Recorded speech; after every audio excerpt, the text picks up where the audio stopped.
The rain came down mean that night. Not the kind that cools things off. The kind that finds every hole in your shoes, soaks through your jacket before you hit the second block, and doesn't apologize for any of it. Iria Vale walked through it with his head down, bag tucked under one arm, the weight of a 12-hour shift still pulling at his shoulders. The laundromat had been loud tonight. Machines off balance, the spin cycle groaning like something dying. And now his ears were ringing from it in a way that made the silence of the street feel like pressure instead of relief. He turned onto Aldridge Street. The streetlight on the corner blinked twice. Went out. He kept walking. This block didn't notice him. It never did. The guy in 4B passed him every single morning in the stairwell without looking up. The woman who ran the corner store had taken his handwritten notes for 3 years and still called him the quiet one, like that was the same as a name. Invisibility had a cost nobody warned you about. Not the loneliness, you expected that, but the way it made you start to wonder if you were actually real. If maybe you'd faded so far into the background that even your own reflection couldn't find you anymore. He was thinking about that. About whether the rice he had left at home would stretch another night. About whether the dog had knocked the water bowl over again. He almost missed it. Almost. The body was against the wall near the building's side entrance, half hidden behind the dumpster like something that had been put there on purpose. But bodies don't fold like that on purpose. Legs wrong. One arm pressed flat to the ground. Fingers spread like they'd been reaching for something and stopped. Iria froze on the sidewalk. Rain hammered the top of his skull. He should have walked past. Any reasonable person would have walked past. He stood there for 11 seconds, he counted because counting was something he could do when his chest got tight, and then he crossed to the wall. Up close, the man was enormous. Even collapsed and broken, the frame of him took up space like furniture. Dark clothes. No bag, no wallet visible. A gash along the left side of his neck that had bled enough to stain the collar black. His face, even slack, even gray with fever, was the kind of face that made rooms go quiet. Not pretty. Structured. Like something carved to a specific purpose. Iria pressed 2 fingers to the man's throat. The pulse was there. Fast. Too fast. And his skin. Iria pulled his hand back and then pressed it to the man's forehead instead and felt it immediately. Heat that didn't belong to a living body. The kind of heat that meant something had gone wrong inside a long time before tonight. This fever is not normal. That was the thought. Not who is this man. Not what happened to him. Just, this fever is not normal, and something about the way that registered in Iria's chest felt like a door opening somewhere it had been sealed. The man's lips moved. Iria leaned down without thinking. Whatever came out of the man's mouth wasn't a request. It wasn't begging. It was something low and rough and tightly controlled. Like a man gripping something so he wouldn't let it go. And then it stopped and the man went fully still. Iria sat back on his heels in the rain. He looked down the empty street. He looked at the man. He reached into his bag and pulled out the small notepad he carried everywhere and wrote nothing, because there was no one here to read it. He just held the pen for a second, and then he put it away. Then he started dragging the man toward the door. Hi viewers. Have you ever helped a complete stranger at the worst possible moment for yourself, and still didn't regret it? Drop your answer in the comments, I genuinely want to know. The stairwell smelled like mildew and old wood. Iria got the man up 2 flights by the time his arms started shaking. He didn't stop. He repositioned his grip twice, used the wall for leverage, and got him through the apartment door at 11:47 p.m. The dog, small, brown, missing a patch of fur behind one ear, was waiting at the threshold. It didn't bark. It stepped forward, sniffed the air once, and then pressed itself against the man's limp hand like it recognized something Iria couldn't see. Iria noticed that.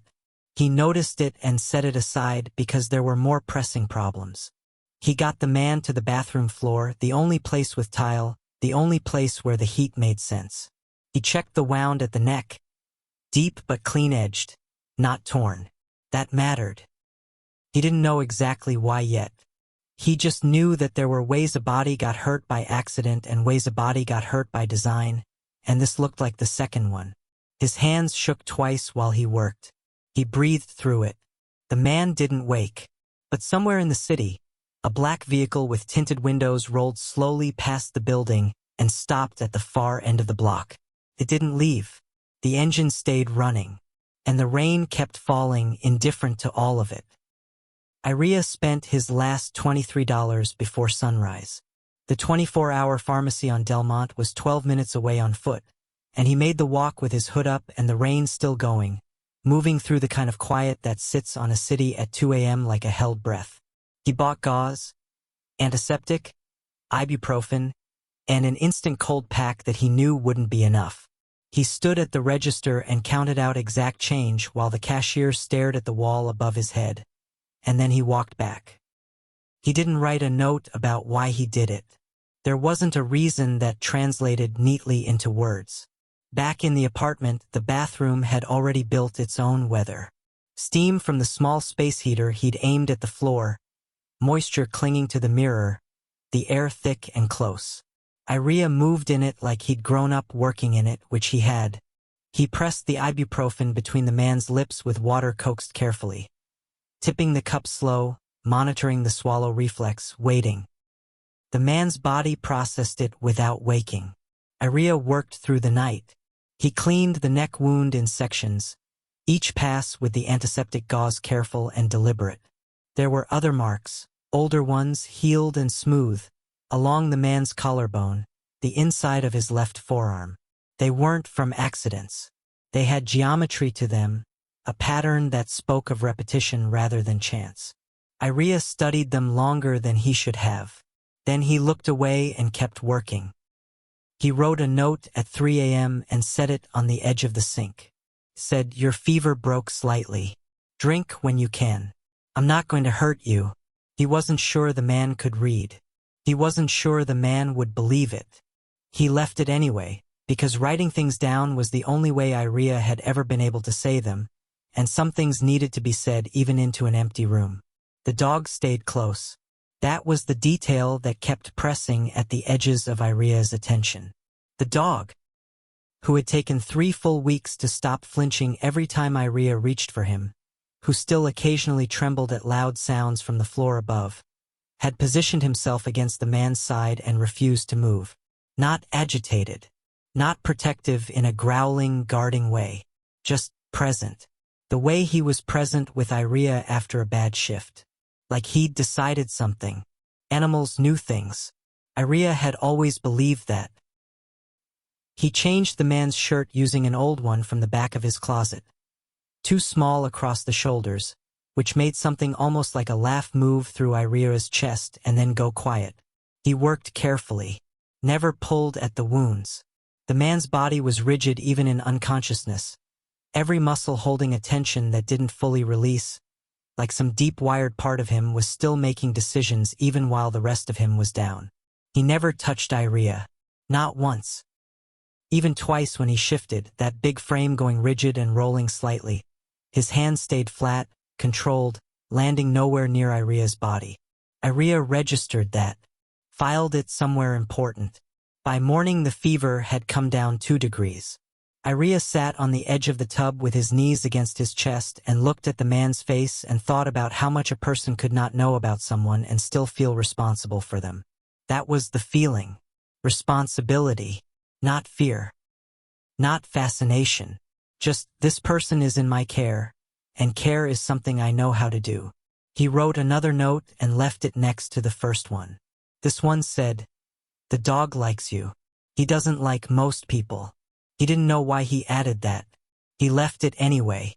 At 7:18 a.m., he finally looked at the wounds with clear morning light coming through the frosted window, and he stopped.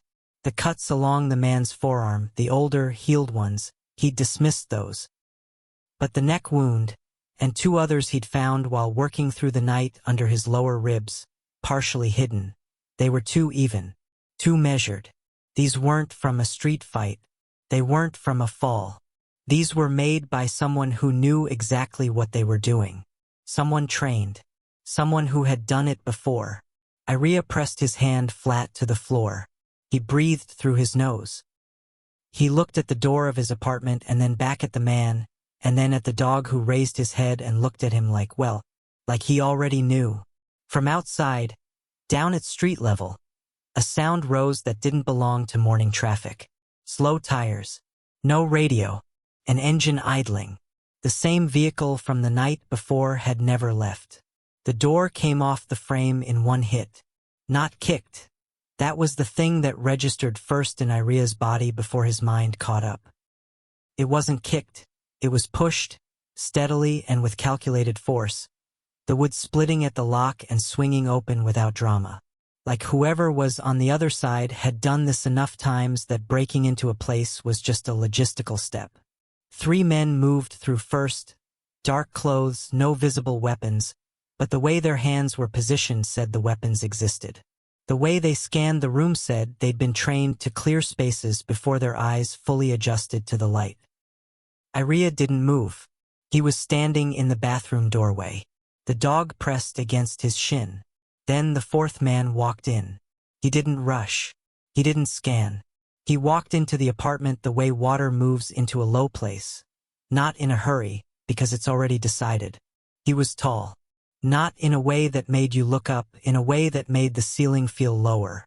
Dark suit, immaculate despite the hour. A jaw that looked like something you could strike a match against. His eyes were the color of deep water in a photograph. Blue-gray where the light hit them, something darker underneath. Those eyes moved through the apartment without expression. Cracked tile above the window. Single bare bulb. A drying rack with 2 shirts. A bowl on the floor. A dog. The dog moved 1 step forward. Not growling. Just placing itself between Iria and the man who had just walked in. The man's eyes dropped to the dog for exactly 2 seconds. Then they lifted to Iria. Nobody spoke. One of the suited men started toward the bathroom and Iria didn't step aside.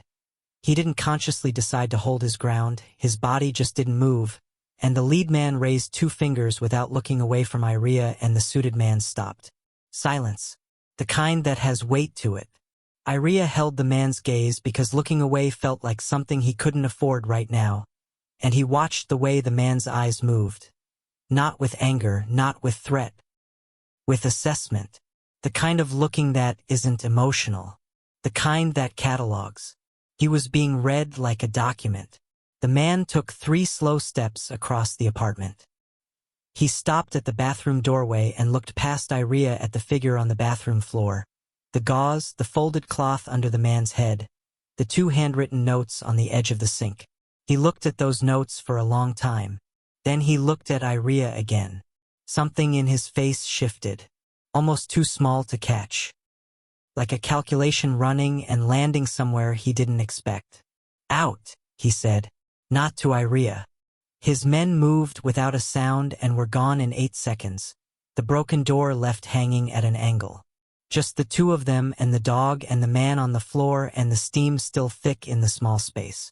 The man reached past Iria, carefully, not touching him, and picked up both notes from the edge of the sink.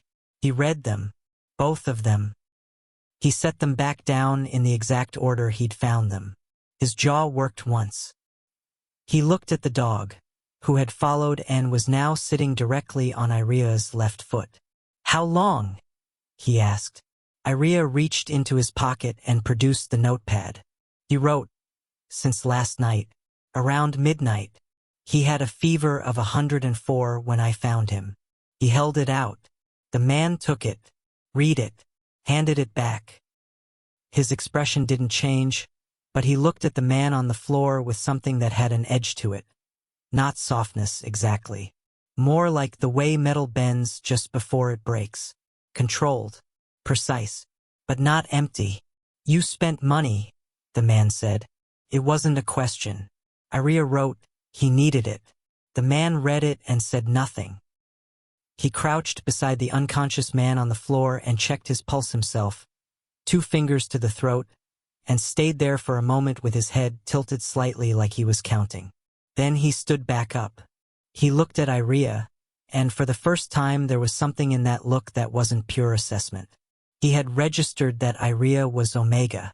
That part was clear. What wasn't clear? What seemed to be creating a small disruption in whatever this man had expected tonight to look like was that Iria wasn't afraid. He wasn't performing calm. He wasn't holding himself rigid to mask trembling. He was simply standing in his own bathroom doorway, notepad in hand, dog on his foot, looking back. The man held that look for 4 seconds. Then he turned and walked to the window and stood with his back to Iria, looking down at the street. 3 blocks down, 2 vehicles moved slowly through the rain. Iria watched the man's hands. They were clasped behind his back, and the knuckles were white. Steam. It filled the bathroom again by the time the unconscious man was moved, to the couch not far but more stable, and Iria had run the hot tap longer than he needed to while he washed his hands and tried to think clearly. Steam was familiar. Steam was the laundromat on a slow night, the only place where silence felt intentional rather than imposed. Here now it felt like something else, like the air itself was holding a breath.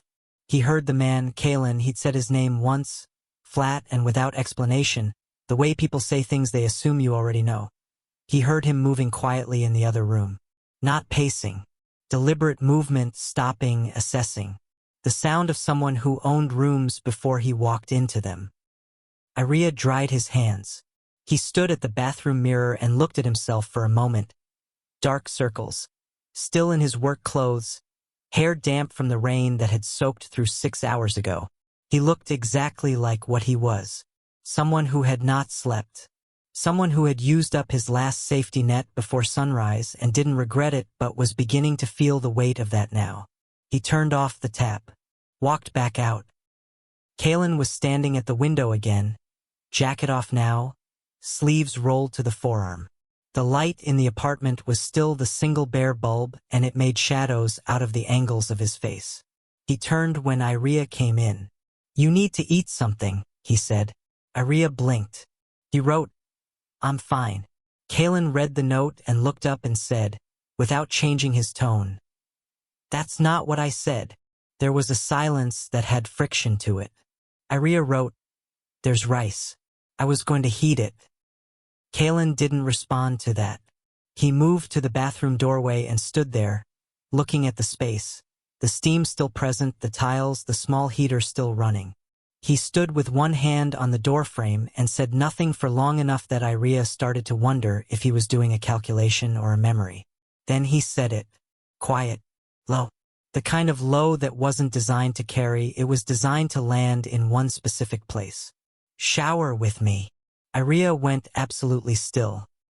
The words sat in the air of the small apartment and didn't move. Not a command. Iria had been on the receiving end of commands before. Instructions, directives, the impatient shorthand of people who communicated at him rather than to him. This was not that. It was something more careful, more deliberate, like a door being opened slowly to see who was standing behind it. The test. Iria didn't move. He stood with the notepad in his hand and his pen uncapped, and he simply looked at Kalen from across the room and did not move. And then the dog stepped forward. Small, brown, the missing patch of fur behind one ear. He walked from his place beside the couch straight to the center of the room and sat down between the two of them and looked up at Kalen with an expression that said, plainly without performance, that this far was where the road ended. Kalen looked down at the dog.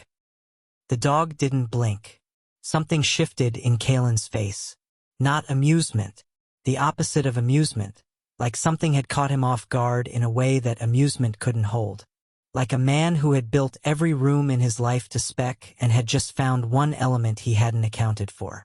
He looked up at Iria again. "He do that often?" he asked. Iria wrote, "Only when he's made a decision." Kalen read it. His jaw moved once. He looked back at the dog and then away, toward the cracked window, and his hand came up slowly and pressed flat against the glass like he was taking the temperature of the night outside. A minute passed. He pulled out a phone, thin, dark, no case, and looked at the screen. His expression went still. Not blank. Still, the way water goes still before a current changes direction. He typed something with one thumb. He waited. The response came in less than 4 seconds, and whatever it said made the line of his shoulders shift.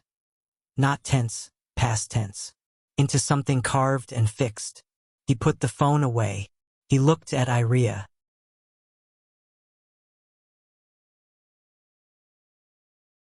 Lock this door tonight, he said. The broken one. Lean something heavy against it. Iria wrote. What's happening? Kalen looked at the note. He looked at Iria. He didn't answer the question. Someone else has been watching, he said. Before tonight. He said it the way a person delivers information they'd rather have kept to themselves. Plainly, without decoration, because the alternative was lying and the alternative wasn't an option. Then he picked up his jacket from the chair and walked to the broken door and stopped. He looked back once. Not at Iria, but the dog. Like he was leaving something behind that he hadn't planned on leaving. The door swung shut behind him, broken frame and all, and the apartment went quiet. Iria stood in the middle of the room. He looked down at the dog. The dog looked back, then turned and walked to the door and sat, waiting. Iria went back to his routine, not because things were normal, because routine was the structure that held him up when everything else was moving, and things were very much moving now in ways he couldn't track and didn't have the language for. He woke at the same time. He heated the rice. He checked on the man. Daxton, the one he dragged from the rain, who was conscious now in the way that meant awake but not present, eyes open and tracking the ceiling. And he left water and 2 more ibuprofen within reach and then went to work. The laundromat smelled the same. The machines had the same off-balance groan. But coming home felt different. The building was the same. The stairwell, the second-floor landing, the neighbor in 4B who didn't look up, all of it identical. Except Iria noticed things he hadn't noticed before or had dismissed before. The van on the far side of the street that he recognized from 2 days ago and then from 3 days ago before that. The way the security camera at the building's corner entrance had been adjusted slightly.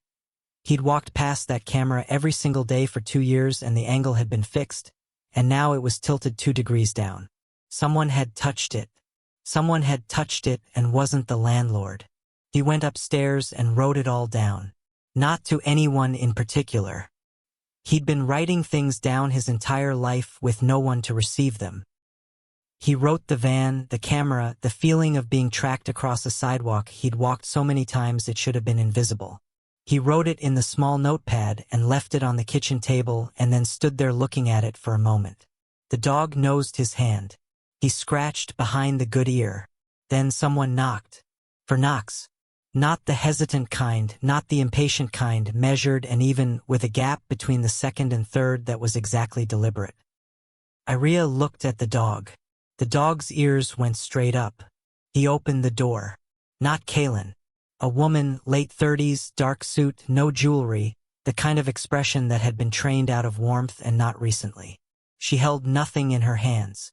She looked at Iria with the specific quality of someone who already knew what they were going to find and had come anyway to confirm it.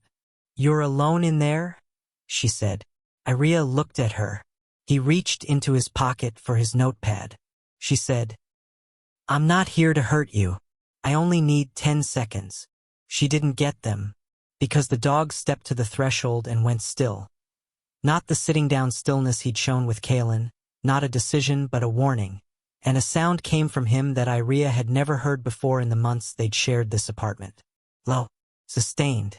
The sound an animal makes when it has identified the difference between unfamiliar and wrong. The woman looked at the dog. She took 1 slow step back. "Tell him," she said, "that we saw the photographs before he did." Then she turned and walked down the hallway to the stairwell and was gone. Iria stood in the doorway. The dog was still making that sound. Iria looked down and put 1 hand gently on the back of the dog's neck and the sound faded. But the dog did not move from the threshold. He stayed there, looking at the point where the woman had turned the corner, like he was waiting for something to follow her. Photographs. Iria went to the table and sat down and looked at the notepad where he'd written everything he'd noticed over the past 3 days. He picked up the pen. He wrote, "Tell him." She said, "Tell him." He looked at that sentence for a long time. He didn't have a way to reach Kaylin. Kaylin had left nothing. No number, no card, no instruction except to lock the door and lean something heavy. He hadn't offered a way to call. Maybe he hadn't expected to be called. Maybe he'd assumed this was done. Case closed. His man alive and the loose end of Iria veil tidied by dismissal rather than danger. He looked at the window. Street level was quiet. But the van on the far side was gone. That was somehow worse. He opened the notepad to a fresh page and wrote a question, long, careful, the kind of question that costs something to ask. He folded the paper. He held it for a moment.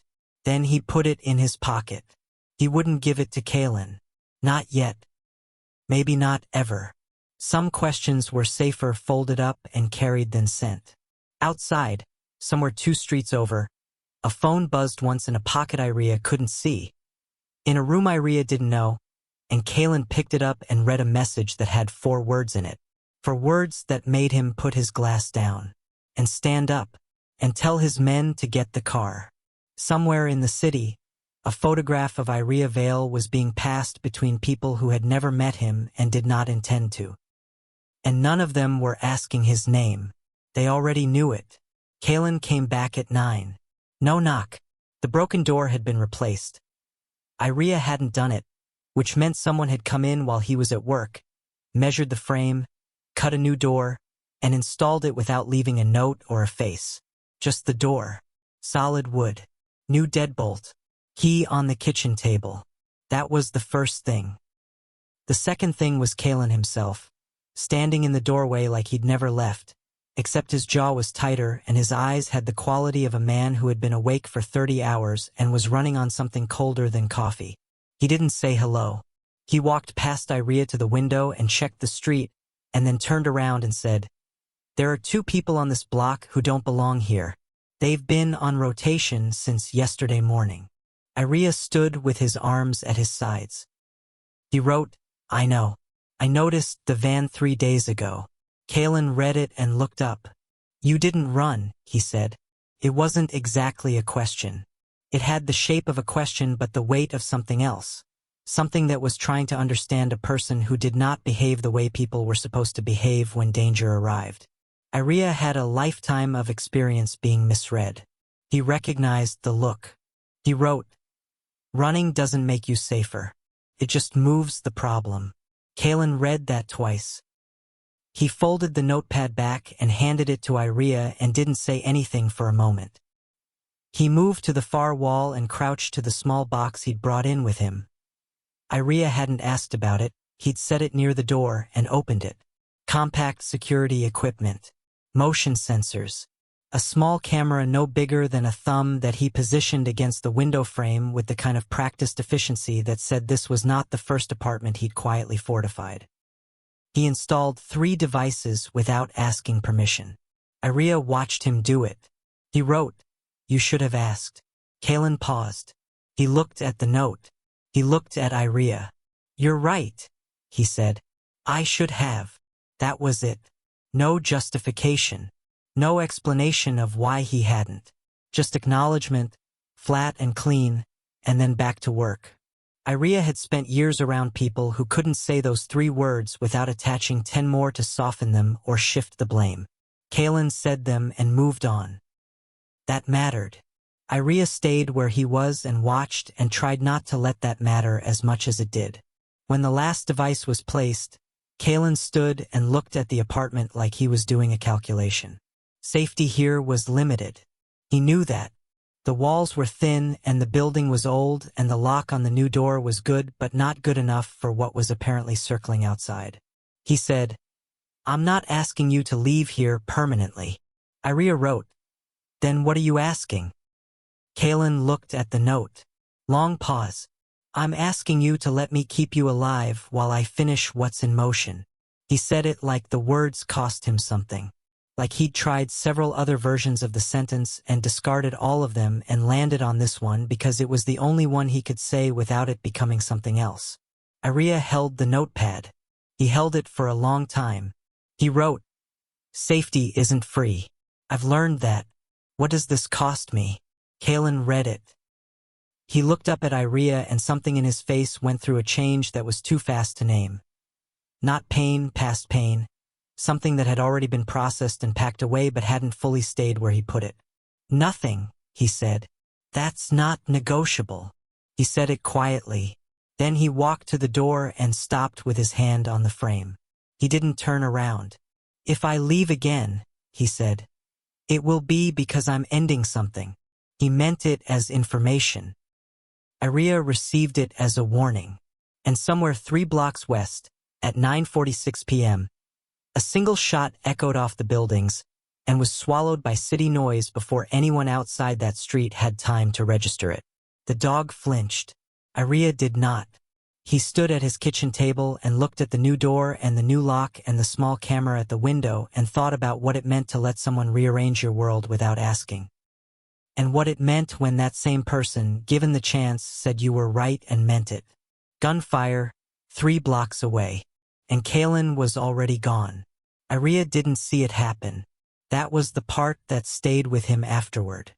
He was inside. He was heating water for tea he wasn't going to drink, standing at the stove with his back to the window, and whatever happened in the alley beside the building happened in the space of 40 seconds. He knew because the dog went rigid at second 1 and was back to normal by second 41, which was the only clock Iria had for it. He turned around. The dog was at the door, pressed against it. Not barking, the dog never barked, but carrying a tension in his small body like a wire pulled past its rated load. Iria crossed to him. He put his hand on the dog's back and felt the tremor in it and crouched down to look at him properly. There was blood on the dog's right front paw. Not a lot. A smear already drying at the edges, the kind of contact transfer that happens when something bleeds nearby and a small body steps in the wrong spot. Iria checked the paw, no wound, no cut, the skin intact and unbroken. Not his blood. He sat on the floor. The dog climbed into his lap, which he never did, and sat there with his whole body pressed against Iria's chest and shook steadily for about 2 minutes and then stopped. And that was all Iria got. No sounds, no faces, no explanation of what had moved through the alley beside his building while he was standing at the stove. Just a dog with someone else's blood on his paw, and the particular feeling of an aftermath, that flat, muffled quality the air gets when something has already happened and the evidence is only visible if you know what you're looking for. This is important. Iria knew what he was looking for. He got up. He pulled on his jacket. He opened the new front door and stood at the top of the stairwell and listened. The building was quiet in the way buildings are quiet at midnight. The particular absence of voices, the hum of a television 1 floor up, someone's pipes working. Nothing wrong in the noise. He went down. He didn't go into the alley. He stood at the corner of the building where the alley entrance was and looked in from the edge and saw nothing he could name. Shadow, a drain pipe, the back end of someone's rusted bicycle. But the air at the alley mouth had a sharpness to it that didn't come from garbage or rain. He went back upstairs. He cleaned the dog's paw with careful hands and a damp cloth, and the dog sat still for it like he understood this was necessary. Iria sat on the edge of the bed and looked at his own hands. Clean now, but the muscle memory of blood was there.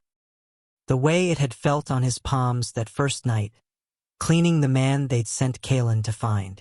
The way care and crisis looked the same from certain angles. History repeating.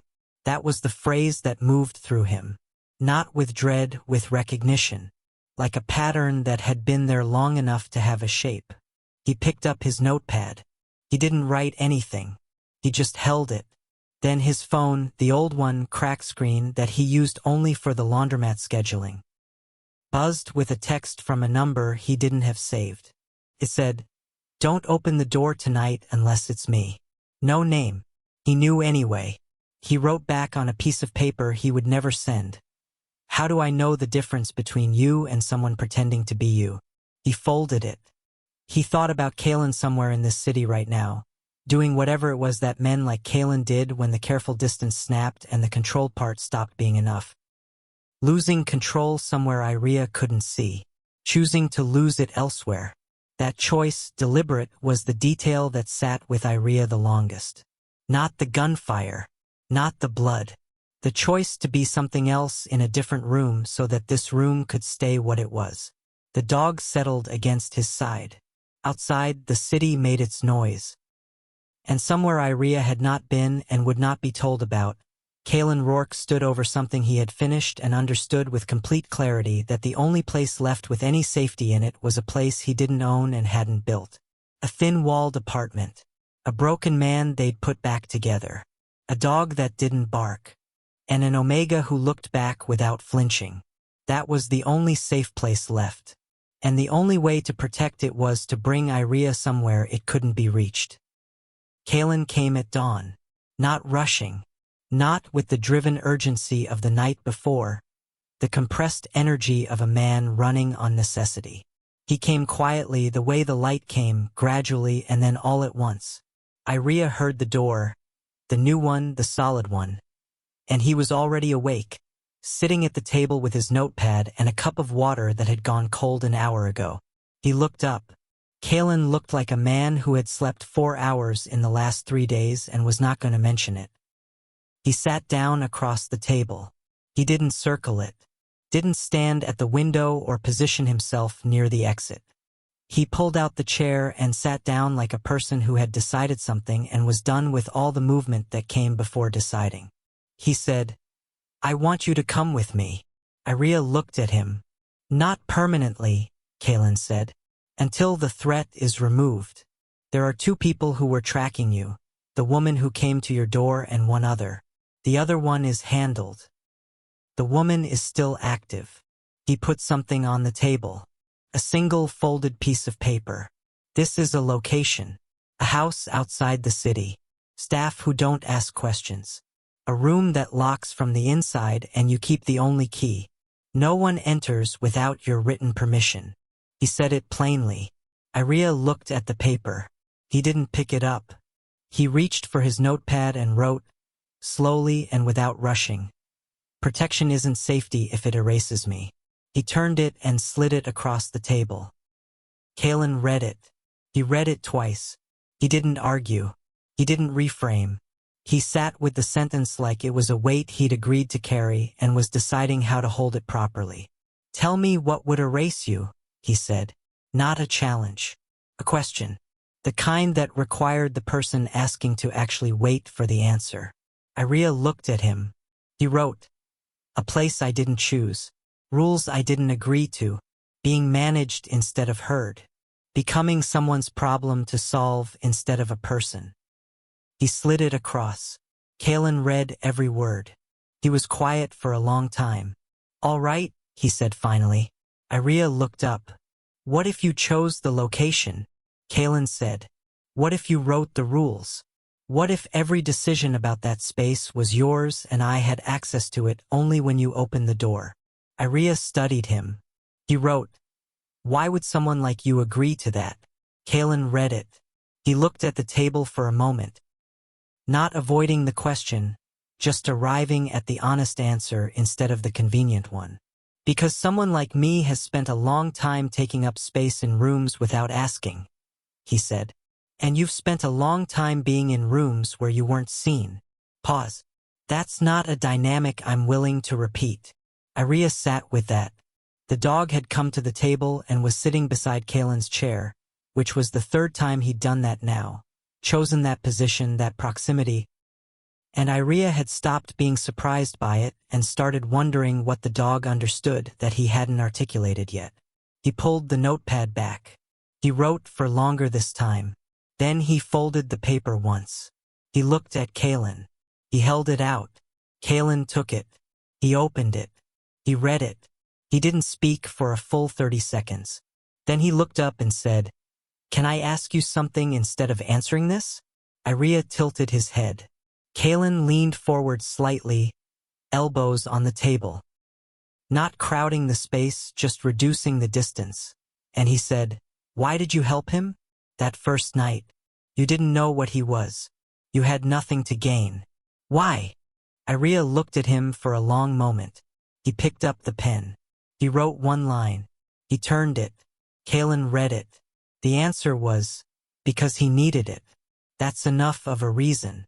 And Kalen, who had spent most of his life in rooms where nothing happened without a reason attached to a leverage point, sat back slowly and said nothing. He just nodded. Once, like something had been confirmed that he'd been running a quiet test for since the moment he walked into this apartment and found no theft, no angle, no agenda. Just a mute omega and a small dog and 2 handwritten notes on the edge of a sink. He looked at the folded paper still in his hand. He looked at Iria. He asked his question. For 4 days, nothing broke. That was the part that felt wrong at first, the stillness. Iria had lived in managed tension for so long that peace arrived with the texture of a warning. He kept waiting for the other thing, kept checking the window, watching the street, touching the notepad in his pocket like a reflex.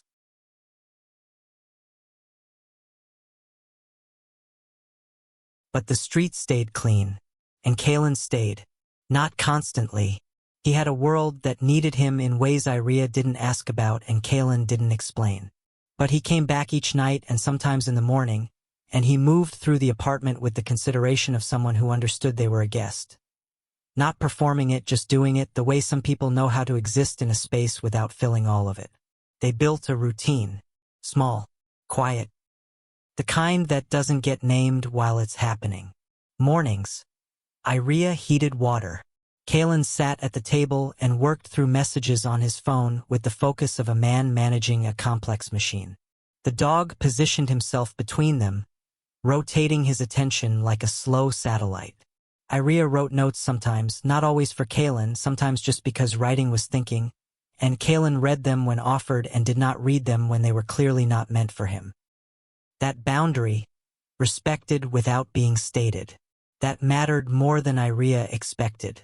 On the 3rd evening, the steam came back. Not manufactured, just the small bathroom after a long day, the ancient pipes running hot and the ventilation doing nothing, the mirror fogged and the air thick and close. Iria had been in there for 10 minutes before he heard Kalen outside the door. Not knocking, not intruding, just present. A wait on the other side. He opened the door. Kalen was sitting on the floor outside it, back to the wall, one knee up. Not standing guard. Just there. Like someone who'd come to a door intending to leave again and had gotten stuck. He looked up. Iria looked down at him. There was something in Kalen's face that hadn't been there in the first days. The assessment quality was still present. It was probably permanent, wired into the way he experienced the world, but underneath it now was something else. Something that didn't have armor on. He was tired. Not sleep-tired. The other kind.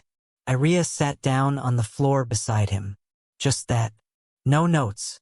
No question.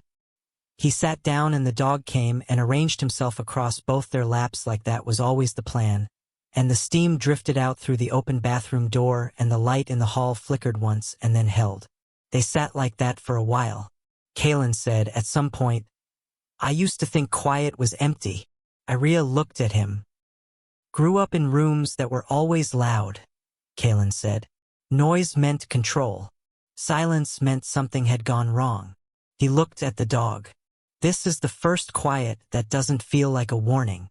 Iria reached for the notepad. He wrote, "You can come in next time. If you want. You don't have to sit outside the door." Kalen read it. He almost said something. He stopped. He folded the note and held it. The 4th day brought news that moved through Kalen's network the way a tremor moves through ground, below the surface, fast, felt before it was visible. 3 organizations that had been circling Kalen's territory for 18 months had each gone quiet in the space of 72 hours. Not retreating, collapsing, systematically, like someone had taken them apart in the right order. Kalen received each update with the expression of a man checking items off a list he'd written a long time ago. He didn't celebrate.